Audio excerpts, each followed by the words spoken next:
ഞാൻ സകല മർത്യരുടെയും ദൈവമായ കർത്താവാണ്, എനിക്ക് അസാധ്യമായിട്ട് എന്തെങ്കിലുമുണ്ടോ? ജെറേമിയ 32:27.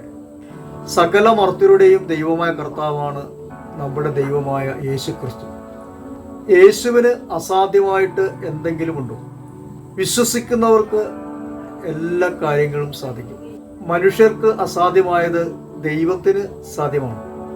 മർത്തയോട് ഈശോ എന്താ പറഞ്ഞത്? വിശ്വസിച്ചാൽ നീ ദൈവത്തിന്റെ മഹത്വം ദർശിക്കും. ദൈവത്തിൽ വിശ്വസിക്കാം, അവിടെ നയിച്ച യേശു ക്രിസ്തുവിൽ വിശ്വസിക്കാം. നമ്മുടെ രക്ഷകനാണ് നമ്മുടെ ദൈവമായ യേശു ക്രിസ്തു. യേശു ക്രിസ്തു ശരീരം ധരിച്ചു ഭൂമിയിൽ വന്നു എന്ന് നാം വിശ്വസിക്കണം. പാടുപീഡകൾ സഹിച്ച് മരിച്ച് ഉത്ഥാനം ചെയ്ത് പിതാവിന്റെ വലതുഭാഗത്തിരിക്കുന്നു. നമുക്ക് വേണ്ടി, ലോകം മുഴുവനും വേണ്ടിയും അവിടുന്ന് പ്രാർത്ഥിക്കുന്നു. വിശ്വസിക്കാം, യേശുവിൽ വിശ്വസിക്കാം.